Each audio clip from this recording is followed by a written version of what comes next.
This episode of Greenhouse Grower to Grower is brought to you by Westbrook Greenhouse Systems. Westbrook is a North American leader for greenhouse structures, heating, curtains, benches, and installation. Their track record of retaining long-term employees means that you can trust them with your next greenhouse project. Whether you need a freestanding, gutter vent, peak vent, open roof, glass, or polyhouse, Westbrook has the solution for you.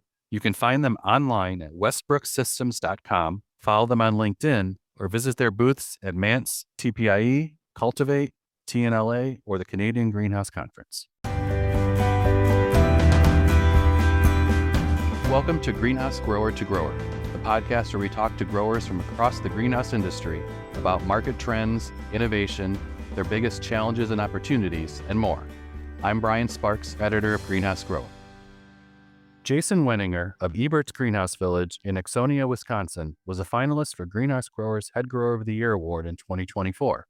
When I reached out to Jason about being a guest on this podcast, I should not have been surprised when he asked if his whole growing team could be included. I learned quickly why he wanted this.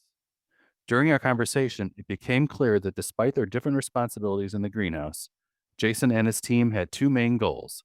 One, to work together as a cohesive team, and two, to take on any challenges that came their way, whether that's adding a new variety or adapting their pest scouting program.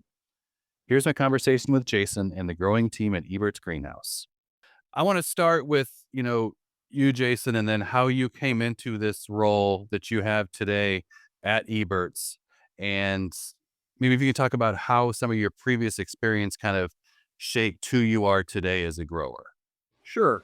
So I started Ebert's back in '98. I was about 18 years old, and I was just a general laborer. I did anything and everything. So I would say I've done every job except for the store and the controller's job. So Okay.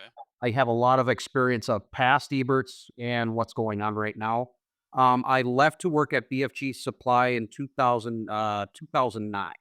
So I went to I was hired to do warehouse work. I did transfers, inventory control, and they liked how I kind of spoke to the customers, so they moved me into an inside sales role.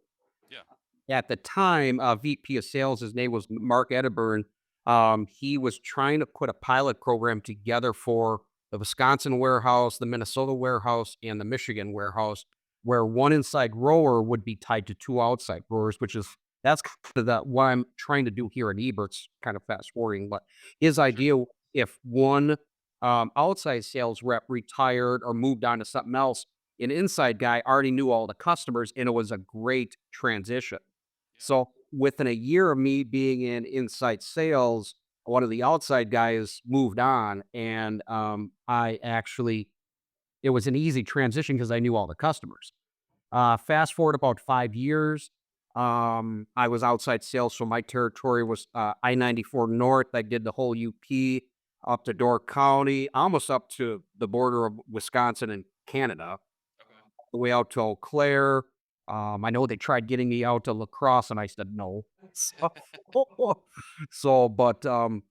And then from that, within that time period in 2015, Mark's business partner and brother passed away.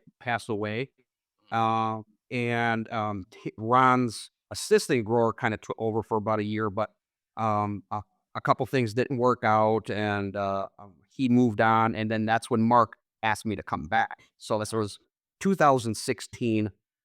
I started in May 2016 as head grower, and with Ron, old school grower, all of his knowledge was in his head.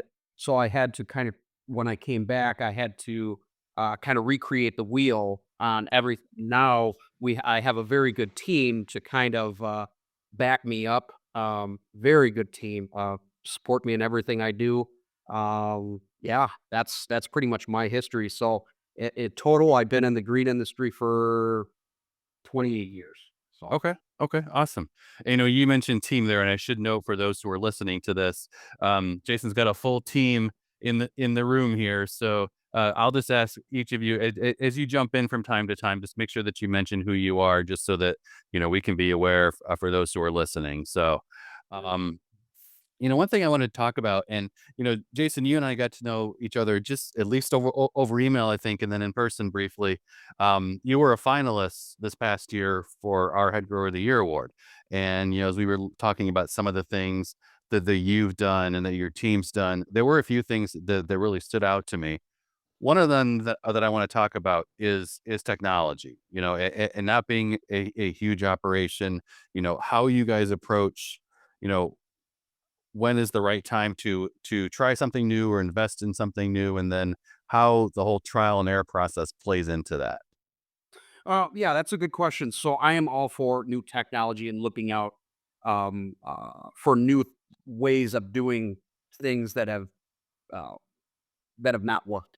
Sure. So, one thing that I do look at is if I see a grower struggle with something, whether it be watering or changing an acid barrel or something, it always sticks in my head.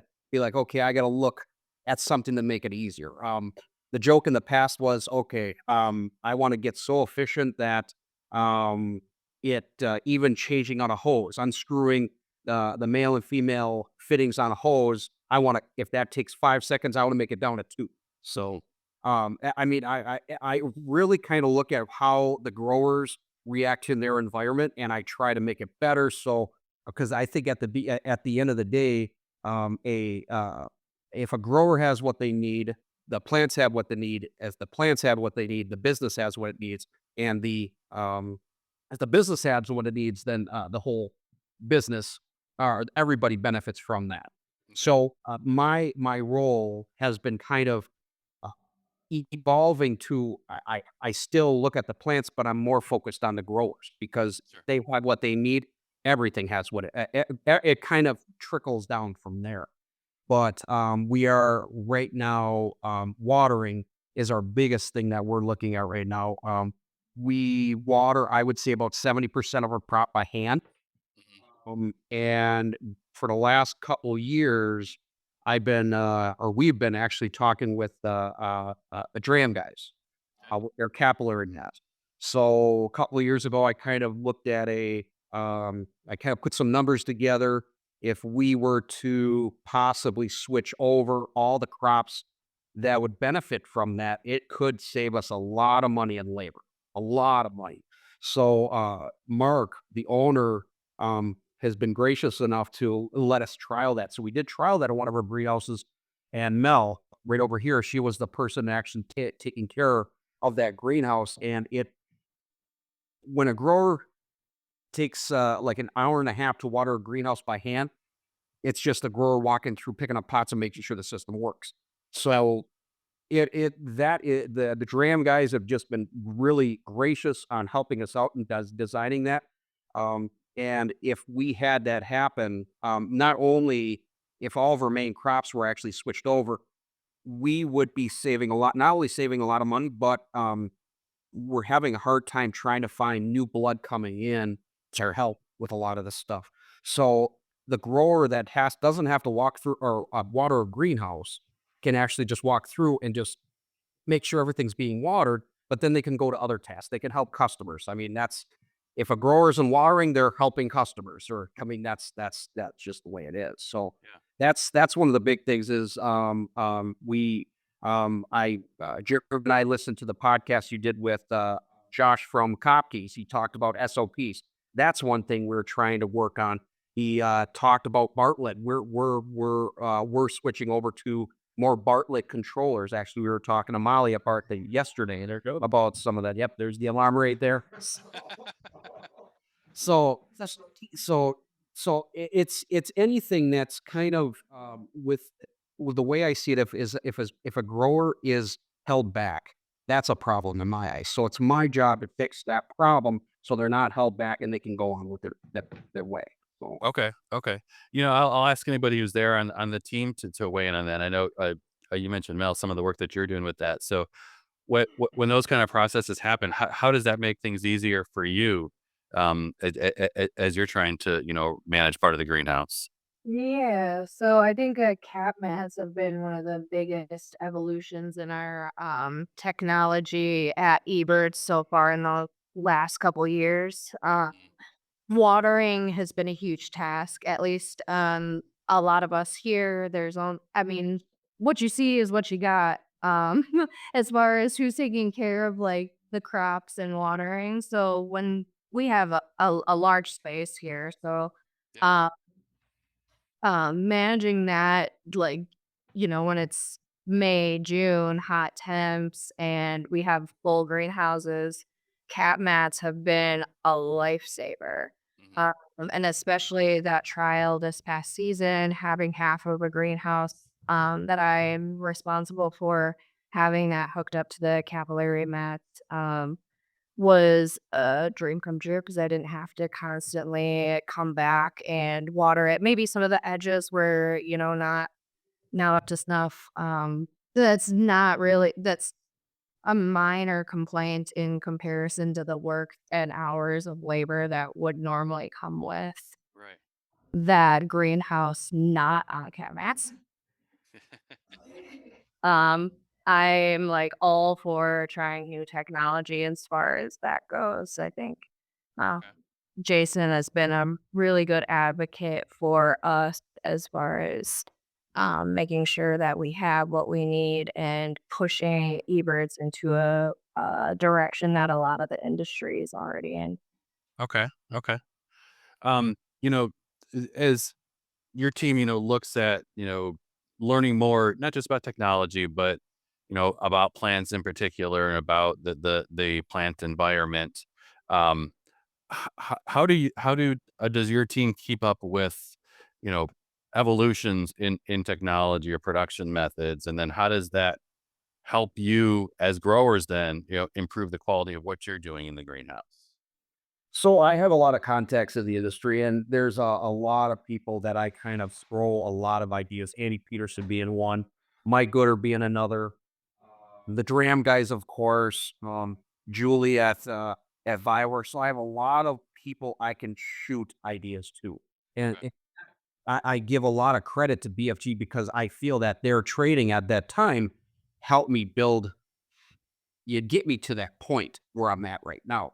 So it helped network where I always say my cell phone, I didn't cancel any, or I didn't throw away any contacts. My cell phone is worth than its weight of gold on there. So I have so many contacts that at any whim I can just reach out to those people. Now a lot of them are retired, but I can still call them because I have a good rapport with a lot of them. But Yeah. that's a lot of times, and just by looking, I get greenhouse grower and greenhouse management all digital. So if I see something, I'll ask around in the industry. What do you think about this? Do you think this is a good option from there? Recently we got agronomics vertical bale shaver, and that saved us like tens of thousands of dollars. And that was about a 3-year project of researching, but then also talking to our premier horticulture rep on, okay, if we were to do this, how much can we save? And that's another huge savings that we got out of that. So, Okay. so a lot of it is just me, checking those emails and then asking around in the industry, okay, what do you think? Do you think this is a good check? And then they get me in contact with people that are actually using it, and then I ask them uh, directly how they're liking that. So Okay. Okay. I'll pose that to anybody else who's in the room there, how you continue to learn and then, really working together as a team to make sure that, you're all constantly evolving together, as you carry Eberts into the next generation of growing. Yeah, I'll mention something. My name's Jared, by the way.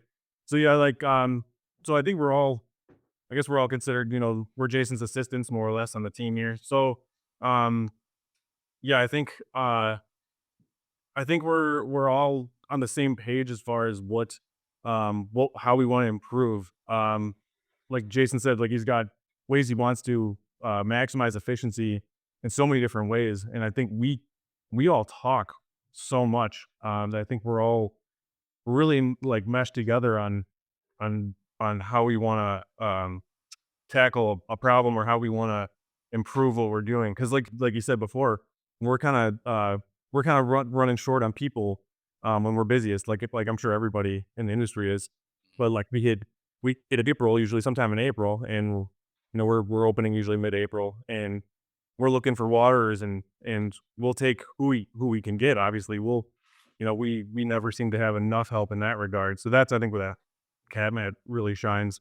But there's a lot of ways too where the business, we're just trying to improve the systems that are here. Because to be honest, a lot of them are kind of outdated. So they need improvement, and some of them are in the not the end of their life, but we want to improve them before things really crash on us too. So we're trying to improve as we go. Like I said, with Bartlett's, um, we want more control on greenhouse, issues, humidity controls, temperature, and even just logging data, like knowing what's happening in the greenhouse. We were just talking about that yesterday, like looking at data logs from like the new Bartlett controllers and seeing what's happened over the last couple of weeks, and saving that and looking at it for the following year. So I think as a team we all like communicate really well, and we're constantly talking about this stuff because it's like Jason said, if we can improve how we're doing it and make it easier for us, it's that much easier to make it eat better for the plants, and up and up it goes. So yeah, I think that's what we'll keep pushing for. Nothing's telling us to not do that. So Sure. Sure. Awesome. Anybody else there want to weigh in on that? How you continue to learn and evolve? I was just gonna chime in on like I work with one of the I'm Cheyenne, by the way, but I work with one of the greenhouses that the new Bartlett system got put in because we only have a few on grounds right now. Yeah. And I think like I'm most excited for the ability to, be able to check in on my temps when I'm not here, or like Jared had mentioned, being able to look back at the system and see when our temps fluctuated the most, or like now it's giving us the ability to be able to choose like what crops can come out of the greenhouse when it starts getting too hot in there, having reparative temp rather than just kind of shooting from the hip on, well, we always aim for this week, but this week in that year, but every year's different weather wise. So it's nice to have something a little bit more precise as far as like paying attention to our temps in the greenhouse and being able to keep an eye on all that. So Okay. Jason's been a huge help for pushing to increase our ability to be able to have a little bit more control. Having control over growing nature is kind of nice. Makes it a little easier. Sure. Awesome. I get it.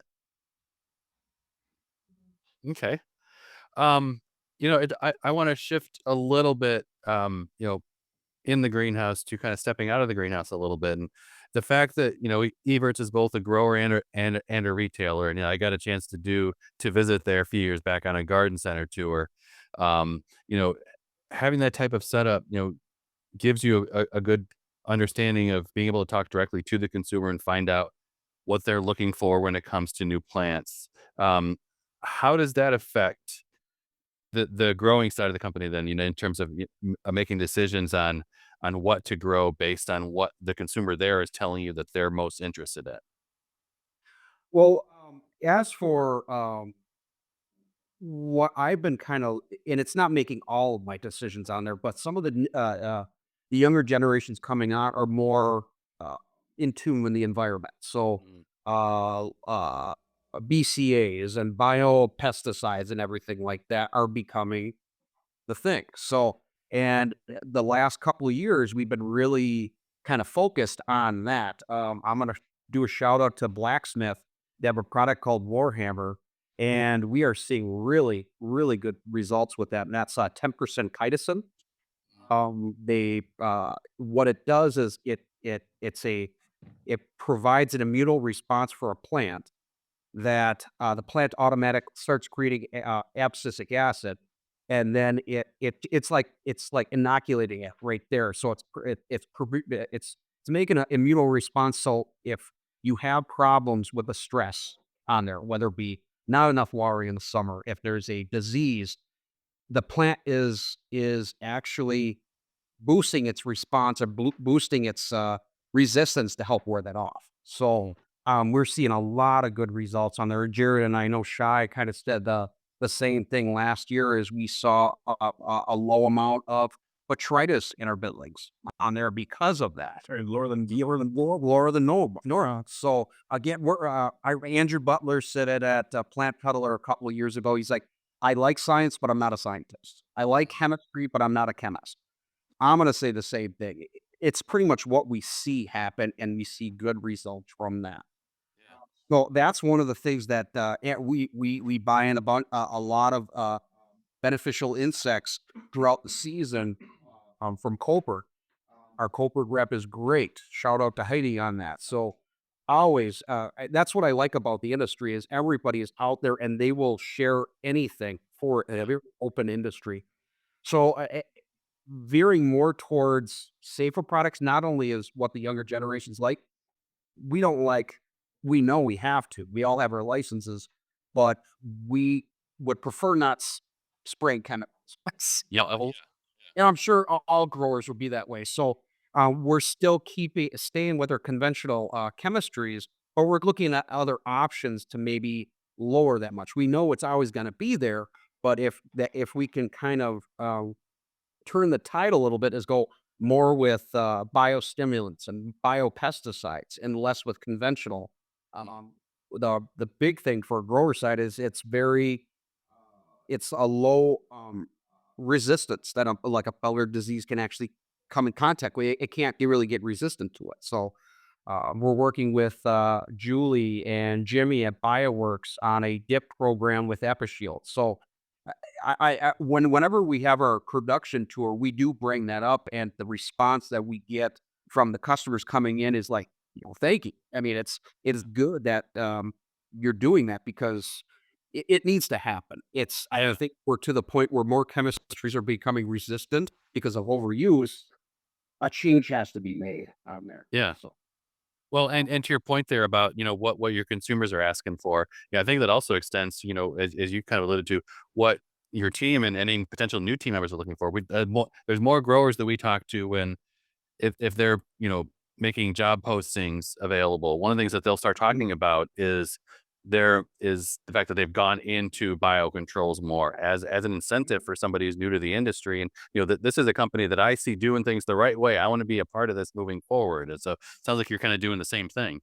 Correct. And even when we're spraying during the summer, we are very conscientious of the bees. We're not spraying any crops that are have any big bees foraging. So we're looking at that side as well. I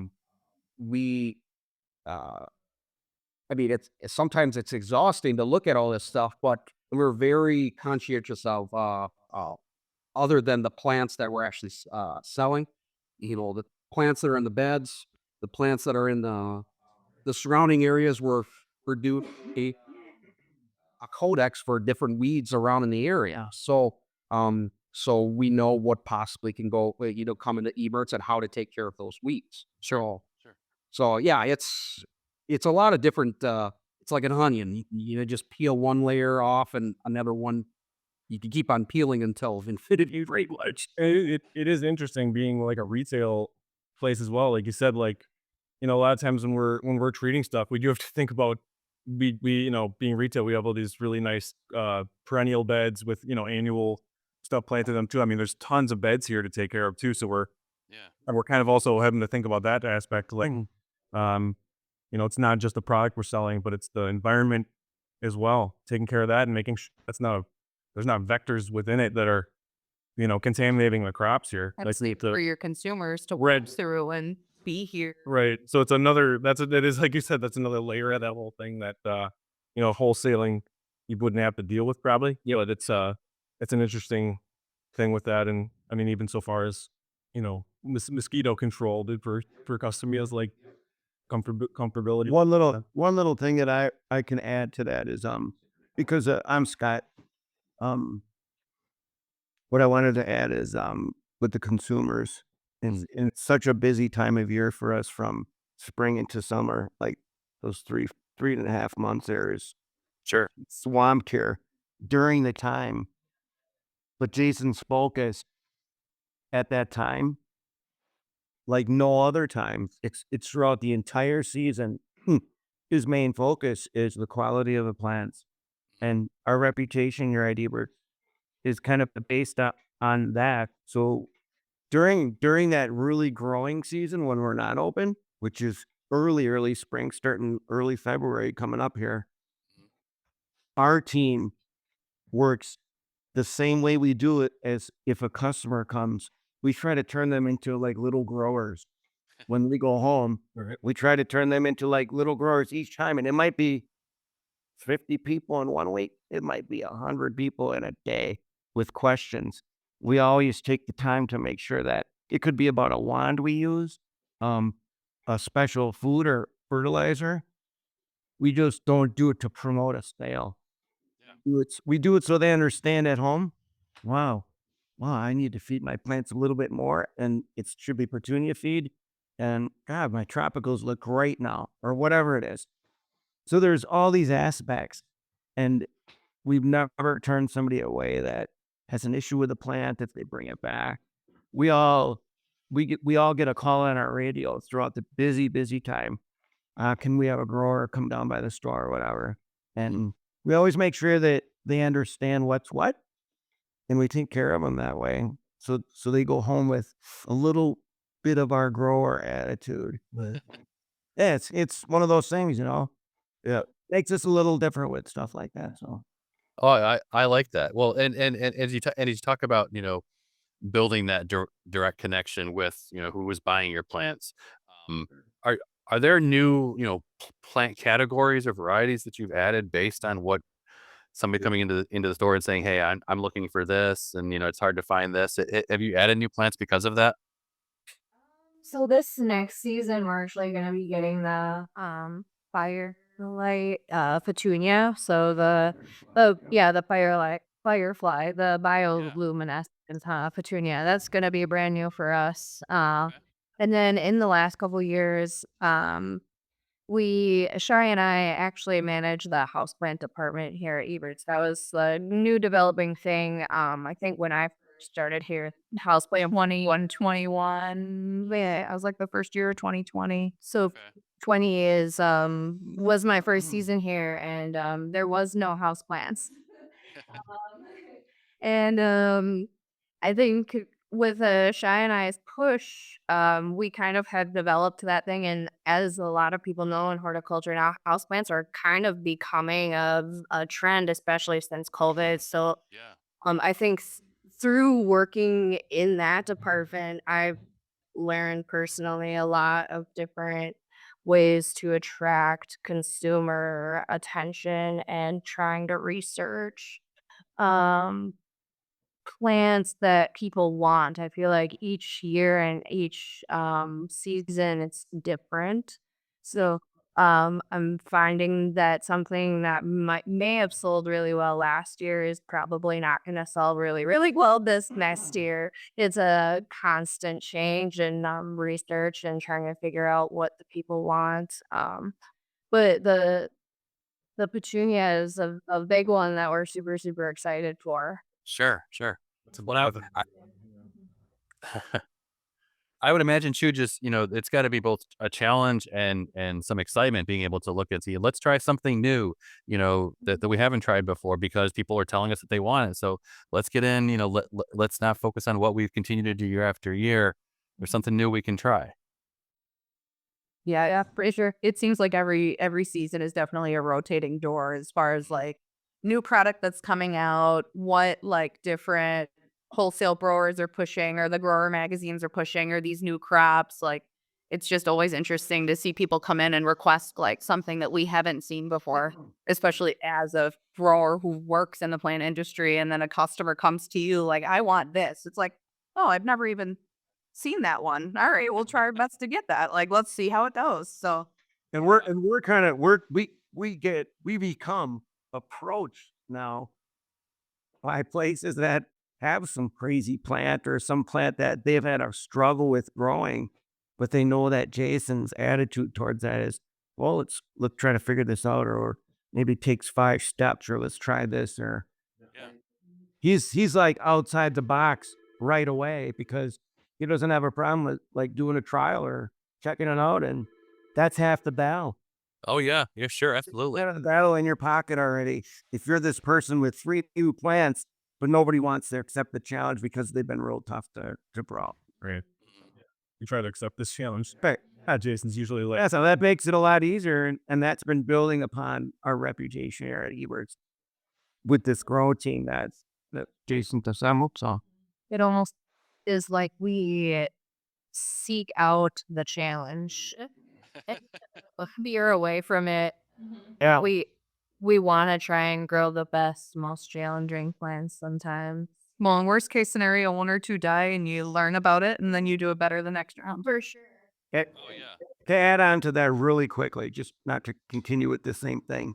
What Mel said is, we're allowed to do this because we have an owner operator here, Mark Ebert, that's open-minded more now than ever because of the successes Mm. that you've gone through with these trials and with these attempts. And well, he knows it's worth it to do that because we adhere to the quality of the plant thing. That's the last thing he'll tell us in every meeting or whatever, that, you know what, as long as you guys are going to do this and it's safe and it's good for this or that, you can trial it, figure it out.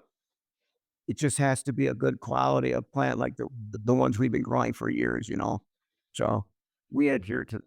yeah, and generally it's, like you're saying, the maybe the new plants or the what's being, customer, the things customers are interested in. I think usually for us, because it's retail too, they get a lot of customer successes or customer failures. We hear a lot of that firsthand. So if something didn't work for a lot of people, we're generally going to hear something from a good handful of people about that. And then whether that's just the season that didn't do well, or obviously we hope that's not something on our end. We try to grow the best plants we can for people, but we do see different waves of what changes. If it was a really wet, like this year, like June was really wet and people's petunias did terrible. So that's just Ours included. or that's just what it is. But we do see certain things trending really hard. Certain numbers of stuff has really gone up. Like, I don't know, some random ones like the Mizu plant's gotten super popular. Yeah, there's several varieties. The Allias are coming back, so right around. It's some numbers we see that are going in a couple different directions, and that's fun to watch. But it is kind of interesting hearing directly from consumers and customers that it's what works for them or what didn't work, and obviously hopefully we can help them fix that problem if there was one. Yeah, if all of this was so easy to do, we'd be bored. But it's like, yeah, if you don't have a challenge now and then, you kind of get complacent with the plants that are on your easy to grow list. Yeah, Who wants all that all the time? But it's a pretty amazing thing that when we go through spring every year, and now we're at the approach of a new spring right now. It's one of those things that everybody in their own mind that's on the grow team or on the planting team. And don't get me wrong, it's not just us. We have a whole team of people that are doing the planting and inspection, and there's so much to it. And it's different because it's a retail environment. In like April, it turns into like everything that you do is under a microscope. No, it is. It's like under a microscope now. And that's the feeling you get of like, well, now you're proud of that. So, and I think that goes back to what we're talking about earlier is, when Jason's talking about any extra time he can get us, I think that's just the huge testament to what we're attempting to do. Is we need more time and to focus on plant quality. So if 4 of us are hand watering all day, if we can only do that for 3/4 of the day and spend a couple more hours, scouting or treating plants, or just looking at them, inspecting stuff, that helps us out greatly in the quality department. So I had a lot of these improvements are just trying to buy us efficiency, buy us time to get us quality in the long term. Okay. Well, and speaking of of making improvements, and I gotta say, I love that whole challenge accepted mentality. It's a great way to help make sure that you all are constantly moving forward and looking for different things. It beyond some of the different plants we just talked about. Is there anything else new that you guys are working on this coming year? Whether it's trying some sort of new production technique or anything else in the greenhouse, or just anything else new that Eberts has planned for this coming year, or even in the next couple of years. Well, the big one is the capillary mat and Bart. That's we want to switch a lot of our greenhouses, hopefully, to the Dram 350 millimeter shrouded fans. We like those better than the just the basket fans. Better airflow. We've had really good luck. A couple big ones would be Jared and I did a trial with Florican. So the Florican rep came out with a couple bags of Nutricoat to try out. So we get customer returns all the time. And the big one that we do is we put these baskets that look like they're almost dead in a back greenhouse. They get cleaned up. They go on a drip line. They turn on 3 times a day, 20 minutes, and we can take a almost dead basket back to cello. And a lot of those baskets we did nurse back to health and then sold them like a month later. So Jared and I did this trial with a 17511 T100 Nutricoat from Florican on one of those returns, and they were on a constant feed with 75 parts per million. Both baskets look good. One with Nutricoat and the other with nothing, which was the control. As soon as we moved it on, like a month later, we moved it on to a different line that was only getting 25 parts per million. Within a week, the one without any Sierra started going downhill. Week later. And like a month later, I mean, the one that had it looked beautiful. It was still going, even though it was getting 25 parts per million constant feed. The one without, it did not look very good from there. Okay. So what we needed to, so with that trial was a success. That kind of feeds into what the consumer wants. Is a lot of times our customers will not water or fertilize as much as it should. So that trial actually proved that even if a customer is not watering or fertilizing enough, at least they got something in soil that will keep them going. So that's the other that is got to be a big thing for us. And down the line, I'll be contacting our agronomics rep, the Florican rep, and our Premier rep, and say, okay, how much do we need? How much do we put on? So maybe in about 3 or 4 years, we can get one of those grinders that go on a vertical bale shaver, get that in there. Spring would probably be a T180. Summer would probably be a T100. And that I mean, it's not going to really benefit us. If anything, we might be able to drop 25 parts per million off of our constant feed. So instead of 100, we're down to 75. So there is a savings for us, but we're looking more towards the customer side or the consumer side. We want them to be successful, because worst case scenario, they don't like they feel that they can't maintain an Ebert's geranium combo, so they just don't buy it. So that's one thing we're trying to prevent, and we did prove that with that Florican rep. So that in the next 2 or 3 years will be worked on. Like I said, the capillary mass is big. We're looking at a pack flat filler. Hopefully by the end of this year, we'll have that can do 3.8s. We did ask Pact to actually put a powered crane, because that's the other thing I look at is, okay, if anybody's picking up these 60-pound bales, Yeah. their back is going to go out, even though you're young. So Pack is putting a like a crane hand that you push a button, it'll lift it up right into that. I'm also looking at doing more trials with Bioworks. They're looking at possibly giving us some RSSI, which is rich yield without it's more of a soil inoculant. Doing a trial on perennials where the person that's putting that bale into that flag filler can put a certain amount of that RSSI in, and then get that do a trial. We'll have to send like reading samples to. So we're all for that. Okay. Well, the other big thing that we actually were one of the first to actually do last year's, we do get a lot of drop is from Florida, and we do. Oh, Mark Ebert, by the way. So Hi there. Hey, Mark. How are you doing? Good. Good. How are you? Good. Awesome. Awesome. but so we were seeing we're on the chemical resistance train again. We're putting everything on to control two-spotted spider mites. We heard that they're putting everything on there for mites and thrips and everything like that. So we were seeing a lot of resistance. So that was at the time that Julie and Jimmy at Fireworks came out. They gave us some samples of EpiShield, and it works as a good contact. It works, but they're like, well, no, if by putting it in as a dip, will you get better coverage? So we tried that. We chopped. We have Saturday 55 gallon barrels. Jared went in the back, cut the lids off, and I have videos of him dipping. We saw 100% kill Okay. stuff. So in the last year, we've been doing different rakes of EpiShield mixed with different things. So our our tropical program will be the first ever of us trying it, where as soon as the tropicals coming off the truck, they're getting unpackaged, and then there's going to be people just dipping tropicals left them on there.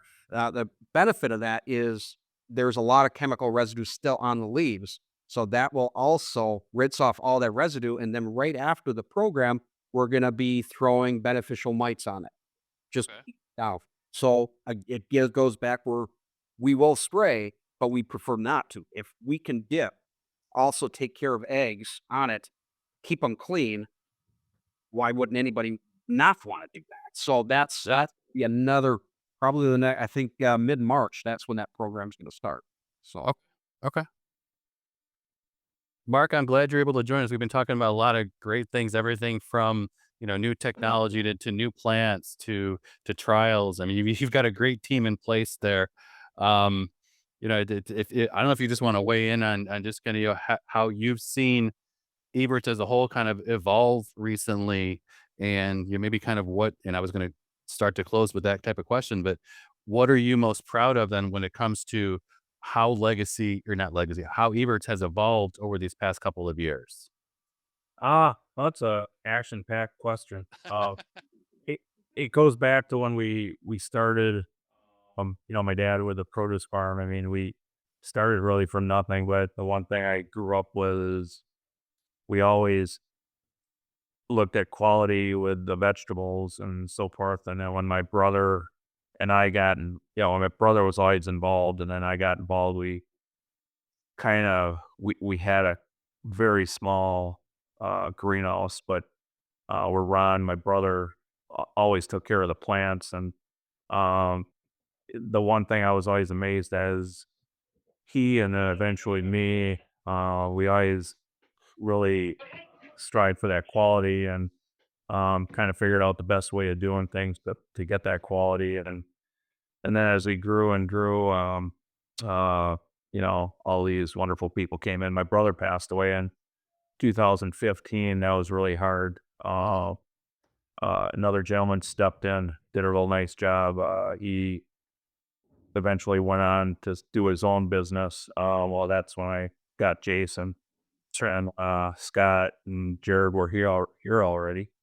And, we just talked about things and talked about what we were hoping for the future. And very blessed to have, Jason come on. And obviously he's very, very intelligent he spends a lot of time studying things and studying up on things, which is really important. And we got all these other guys just do a fabulous job, kind of executing the plan. And, Okay. and I think the one thing that I'm involved with so many things, but I know the guys probably get sick of me, but when it comes to March, April, and May, I'm glued to the growing part too. I don't do everything they do, but kind of walk through, and I'll be the first one to say something like, "Hey, what about this? What about that?" And He's our best and worst critic. yeah, yeah, because I always look at the quality. And obviously, to March, April, May is for everybody in the industry. That's make it or break. So, I appreciate all the work they're putting into it. because no matter what we do here, the quality of the plants is what's gonna make or break us. And I think what they're doing is fabulous. So Well, and that whole make or break thing, that's, it's, I always appreciate being in an industry like this where, in such a short time frame, I guess other than if you're running like a Spirit Halloween store or something like that, to have one season where, all of your work throughout the year goes into that short amount of time frame, and that makes or break how your year is going to go. So, the fact that you can stay on top of that is really something to see, I think. yeah, and it's funny. We were all kind of laughing when you said Halloween thing. We do the Halloween thing or the fall festival, but and we're very successful at that.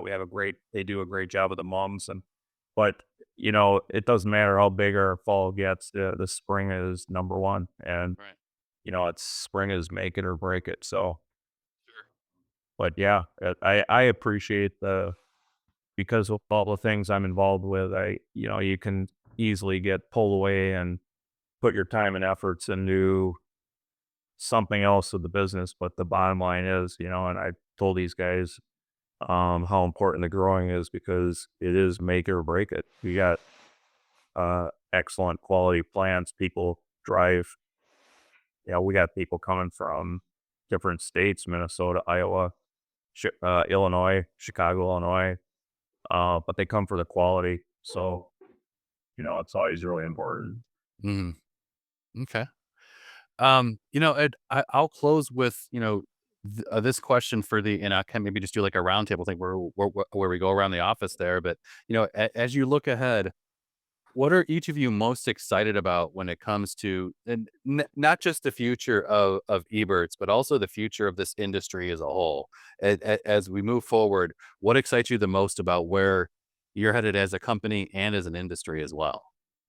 You want me to go? Okay. Well, Let's hear it. what excites me the most is the networking. I think that's what gets me going is talking to the Julies and the Andys and everybody. Getting that connection because I think what a lot of and this is just my opinion, but I think that's what a lot of times some growers might not reach out or know that reference or that is out there for. That's what those people are for. Now, and also, what really gets people like them going is, hey, I'm gonna give you a free sample that's getting feedback on feedback. So, if I dealt with it as a distributor rep, I'm gonna give you this free product. I'll be back in a month. Well, it's still in the same spot. So the growers all know is if somebody is nice enough to give us something to try, we will try, and he will give you feedback on there. So, seeing the distribution side, not so much the vendor or the manufacturer side, but I got a lot of friends on that part. But some of the struggles that distributors have, I kind of bring in to the growers too. The one of the talks we had for a grower meeting is, wasn't. I mean, I thought it was cool, but it was more. Jared and I sat down with Molly Green from Bioworks, and she gave us an idea on how biopesticides actually go through the EPA. So, and that's what we learned about. I think we learned a lot about what kind of struggles they have against. Okay, we want this product to have a dip label. Well, we can't. Well, why? Well, now we know why. So it just makes, in my mind, it makes a very well-rounded grower to know not only what we're here, but outside of the walls of Eagles. So Okay. Okay. What about you, Scott? Well, what comes to mind for me is like even though I'm on the grow team and stuff like that, we all get to interact with the customers. And in the last 2 years here, you were just really, really seeing a lot of new customers. And it's an opportunity on so many levels. It's an opportunity, like I said before, that we can educate these folks if they have questions, and we can show them new plants. Most people, when they arrive at Eberts for their first time, it's overwhelming if you're coming here in spring and you've never been here before. Yeah. And in the last couple of years, to be honest with you, since we do a big Christmas thing now and there's container classes and like Mark mentioned, fall, it's a more of a destination for other things as well. And some of the people that we've met that are new this year have never been here in spring, but they chose to come here in fall. So we see a lot of the opposite of, well, you would think like, well, how is that possible? Like, because so many people know it's for the annuals and stuff. That's the reason. But like I said, we get to turn them into little growers, so they get a little bit of Eberts at home, but also we make them feel comfortable enough. So even though it looks overwhelming, they come back because we'll take the time and show them how we get to the quality of the plants. It's awesome being here. I'm blessed to be a part of Ebert. So Oh, that's awesome. That's great. Yeah. Cheyenne? Um, I'm like, I think the part that excites me the most is seeing like more growers, including Eberts, taking steps towards like being more biologically responsible with the treatment of crops. Like I work in the urban veggie department, so of course, like edibles, we've always treated organically and tried to be more responsible with like beneficial insects versus spraying, treating stuff like that. But Yeah. watching the industry as a whole making that change, I think is just so important for the sustainability of growing plants. If we always continue to push for standard pesticides, standard herbicides instead of using nature to fight nature, I think we're just going to be a lot more sustainable on the long term here and just the industry as a whole. Seeing that change is really awesome. Mel, what about you? I'm very excited for a lot. I think one of the um things that I enjoy here most is the continued education. Sorry. I think having these discussions like this or going and learning things elsewhere are really fun for me. But other than just the continued education, I am really excited for biopesticides and learning more about that and new plants as well as just it seems like there's a increase in like creativity in the horticultural world. Just like, you know, seeing things in the magazines and on Instagram and in groups and things, people are getting more and more invested in plants in a really creative way, uh, doing a lot of really cool stuff. And I think that's something that I'm really excited about seeing and maybe getting involved with. And um, that's something that's really exciting to me too, is the creativity that people are using and getting involved with. Yeah, so I think one of the things that um I'm gonna kind of like what Jason kind of did for I don't know for a lot of us for me especially um I think the things that we've learned here and the things we've been trained in on and I feel like Jason kind of brought us into the fold of the network of people he knows to learn stuff but also just training us physically and doing some of the tasks that we do. um I'm really excited for uh basically doing the same thing, like training other people now too, and having we've been talking a lot about more efficient systems and things that we're trying to install, and I think that's going to give us more, along with plant quality. I think it'll just give us more time to keep growing the team too, and we got a number of other uh, young fellows working here now, which is great. 20-year-olds that we really needed. We got a few, and they're awesome. So we're gonna try to keep training those guys too. And if we get more young people walking through the door, hopefully in the next few years, that'd be great. But I think just passing torches is great because Jason's done that for a lot of us, giving us responsibilities, and we just keep kind of doing the same thing, like learning new things, doing new tasks every year, and then praying more people they can do it too, and we all kind of learn together. So that's an evolving thing, but I'm excited to see it this year too. I think this year we've got a lot of new things to play with in that realm. So Okay, awesome. And then Mark, we'll go back to you to close it up. Okay. I guess with listening to all these guys, I guess first thing I want to say, I'm very proud of this group, the growers, and also very proud of all the people that work here. And for me, it's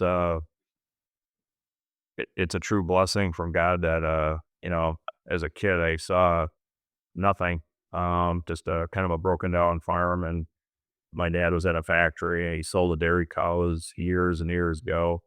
And then he just had that little itch to get back into vegetables. And along the way, he was pretty creative. He took the roofs off of some broken down sheds and turned them into greenhouses. And that's when I was a kid and just kind of saw some of the things he did. And then we put up our first few couple greenhouses, huts, nothing more than little huts, and just saw it throughout the whole thing. And now what these guys are doing here and just everybody else, see it, turning it into a respected garden center and greenhouse, around the area. And it's pretty cool. It's very rewarding and very blessed to work with everybody. Awesome. And I feel like it's time for me to make a return visit there. I was telling the team I was there, it probably going on 10 years ago now, well, on a garden center tour. So this was quite a while ago. So Were you in the 2015? I think, I think that would have been the year. Yeah. Well, it's changed a lot, and we got a lot of changes in the next 5 years too. So, it's changed a lot. Awesome. Well, this has been, a great chance to learn more about, what you guys are doing. And, again, I go back to that whole challenge accepted mentality that a couple of you mentioned. You can't move forward without, taking some risks and trying something new. So that approach that you all are taking is really refreshing. Thanks for joining us. You can learn more at greenhousegrower.com. Please subscribe to this podcast wherever you listen, and please leave us a rating as it helps other podcast listeners find the show.